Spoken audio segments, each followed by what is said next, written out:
Hello and welcome to Jamie TV. Today I'm going to throw a workflow idea at you that's hopefully going to help with two of the most common issues faced by you wonderful iOS music making people. But let me just say right up front, the thumbnail for this video contains a picture of Bliss Alpha, which is in no way any kind of issue at all. I'm just using it to illustrate this workflow idea.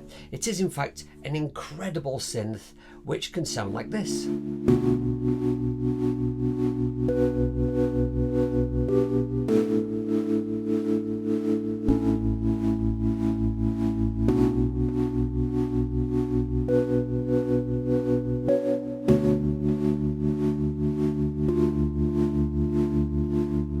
And it can also sound like this.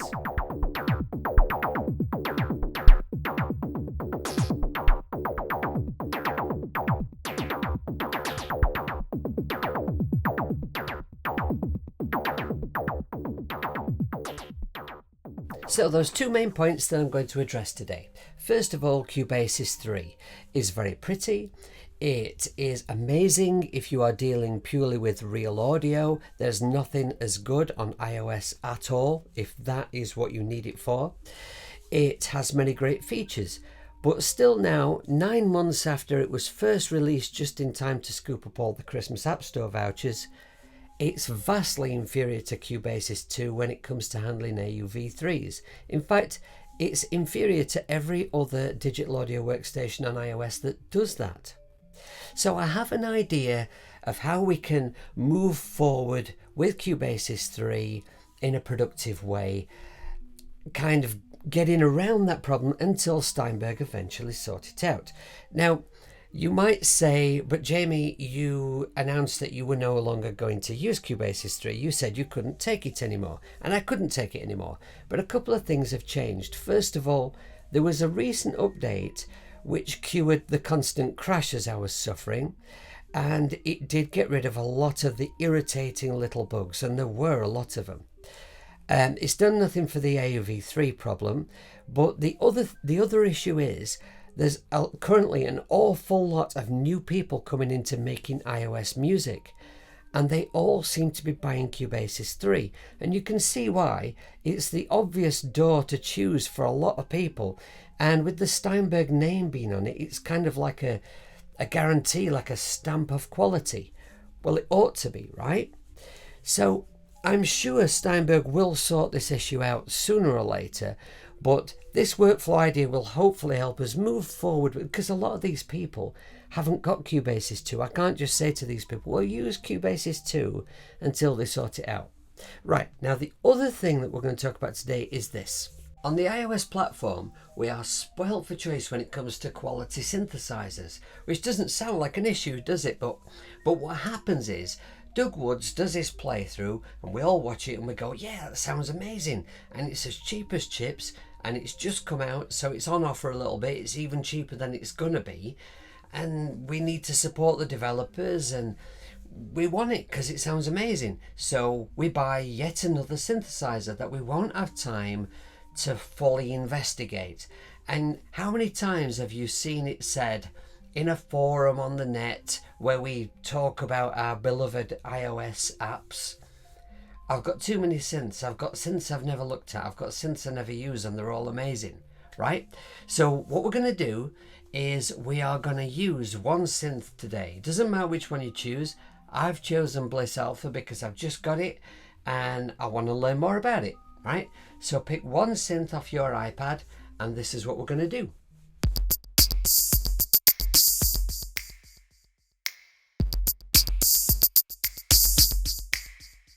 I'd like you to open up Cubasis 3 now, and you'll see I've already added a track in my project here that's just for my microphone so I can talk to you.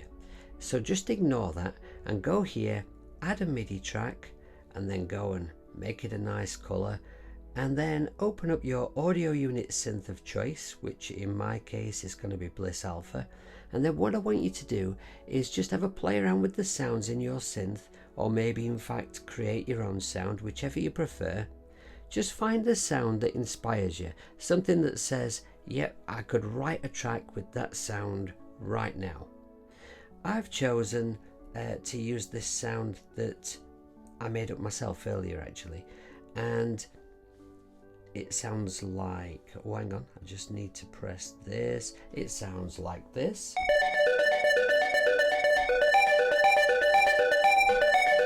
Ooh, some shoddy keyboard playing there, but you get the idea of the sound. So what I'm going to do now is I'm just going to have a little play around with that sound, see if I can start forming some kind of the beginnings of an idea, and be back in a moment.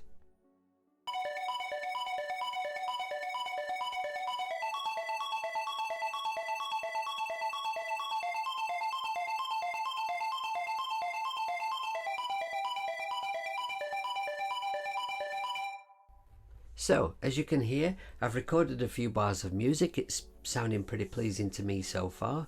I've upped the BPM and I've put the MIDI part in, and so far Cubasis 3 is behaving, it's coping, which is very pleasing to me because this morning I was working on a new project which, well, I say project, it was actually just one track, one instance of Bliss Alpha, and I was playing around with one of the more CPU intensive sounds in it, and Cubasis 3 wasn't coping at all. It was glitching all over the place.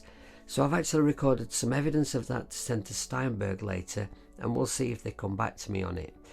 But if you do try this little workflow idea, what I suggest you do is what I'm going to do now, seeing as how Cubasis 3 is behaving, I'm going to see if I can open another instance of Bliss Alpha, and then I'm going to have a play around, because this is what I'm suggesting you do. I'm going to have a play around with the sounds, try and find another sound that inspires me, that I want to work with, that works alongside the one I've already chosen, and then I can continue writing and working on this project with two instances of Bliss Alpha.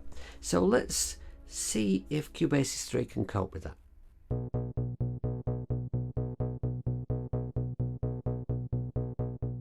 So as you can hear, I've picked myself a bass sound. It's a preset I'm really enjoying the sound of, and I find it inspiring to work with, and I think it blends really well with the arpeggiator sound that I made up. And already I've got all these ideas flooding at me about what kind of a track I could make with these sounds and where it could go, and for the moment Cubasis 3 is behaving quite well. I'm hearing a little bit of glitching creeping in here and there, and so for now I'm not going to be adding any more AUV3's to this project.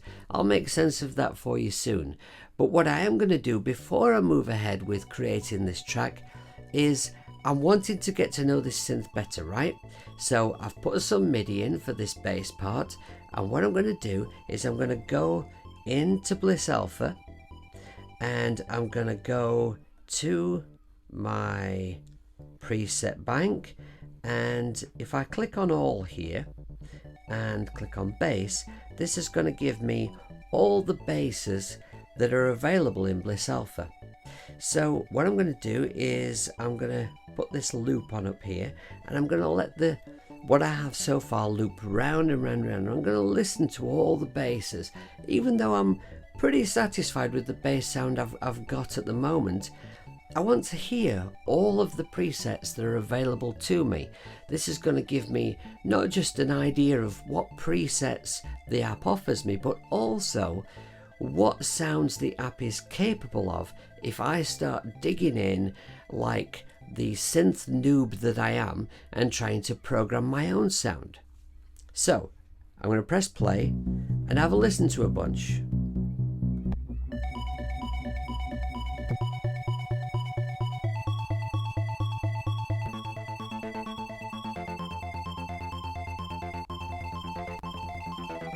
Hear the glitching creeping in there.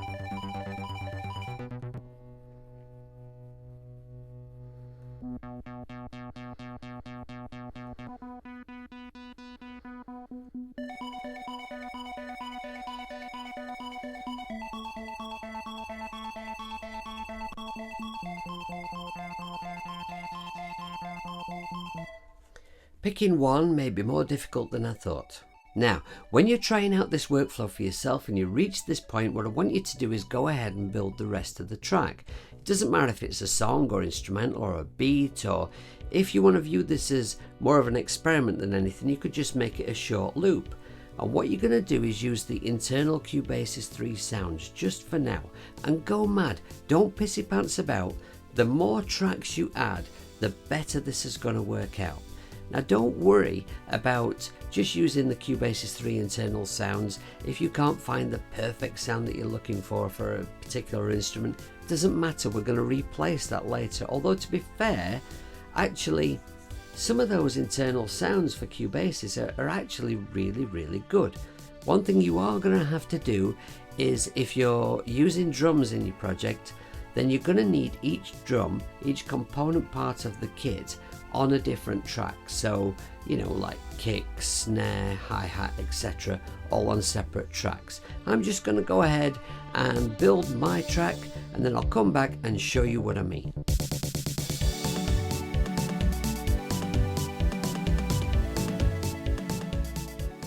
At this point, I want you to make a duplicate of your project. You'll want to make a backup of all this lovely MIDI that you've programmed in. And as you see how I proceed with this workflow, you'll understand why I'm saying this. I've now got a finished arrangement. It's an instrumental, but I've written it in a verse chorus kind of a structure sort of a way, if that makes any sense. I've got 12 tracks of MIDI, 2 of which are using sounds from Alpha and 10 of which are using internal sounds. Let me just show you a couple of elements from my project here. This is the part that I'm calling the verse.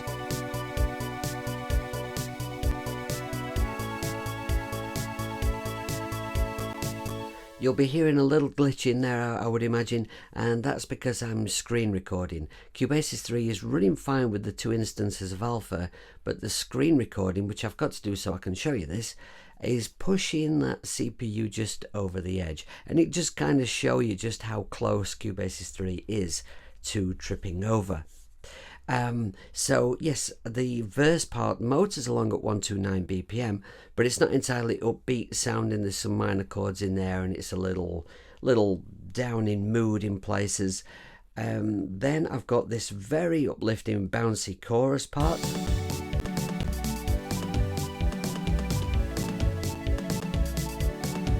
Now to join the two together, I've got this section.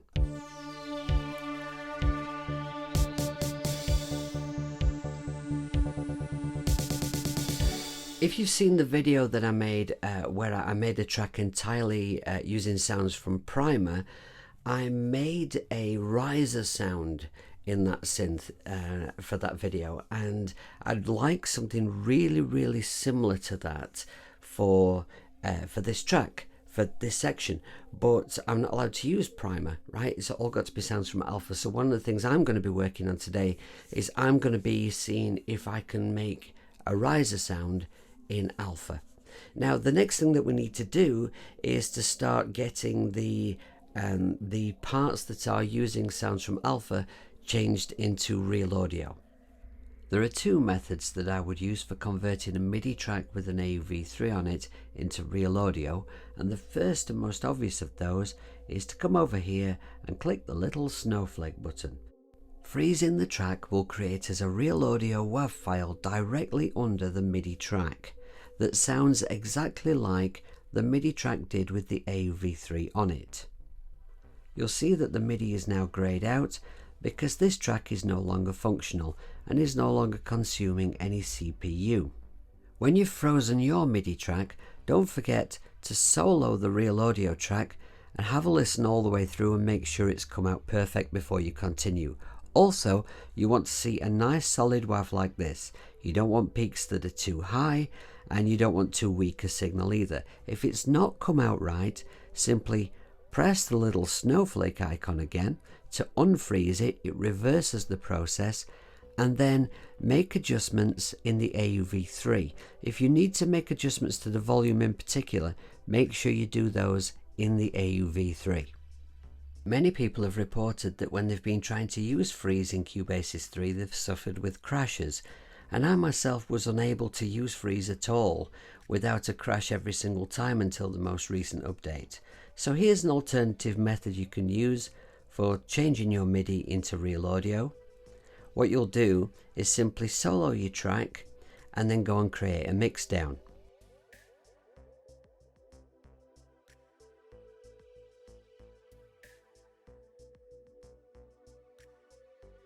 Once you've done your mix down, simply go and add another audio track here. I'm just going to change this one to purple because bass is purple, and then into your media bay and in your mix down folder, grab the track that you exported and just drop it into your project there. Sadly, at the moment we are not able to export a mix down in mono, or indeed create a mono track from using freeze. It's something that we've been asking Steinberg for a very long time now on iOS, so hopefully that's something that they'll address soon. The MIDI tracks that I've now finished with, because I've exported them as real audio, I'm now going to delete from my project, just to ensure that I'm using as little CPU as possible and to keep everything nice and tidy. And that's why we made the backup project earlier. So I'm sure by now you get the plot. What I want you to do is go through each one of your MIDI tracks in turn and open up your synth of choice and find a sound for that track. If you're looking for a piano sound, for instance, listen through every single piano sound that that synth has to offer and play around with them, muck about with it. Let's find out what these synths really have to offer us. And then when you've found that magic sound, export it to real audio and don't pissy pants about. Get that MIDI track deleted off because we made that backup project, right? So we can always retrieve the MIDI if we need it, if we have some kind of grievous error, and then go through them one at a time and export everything to real audio, which is what I'm going to do with my project now.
Okay,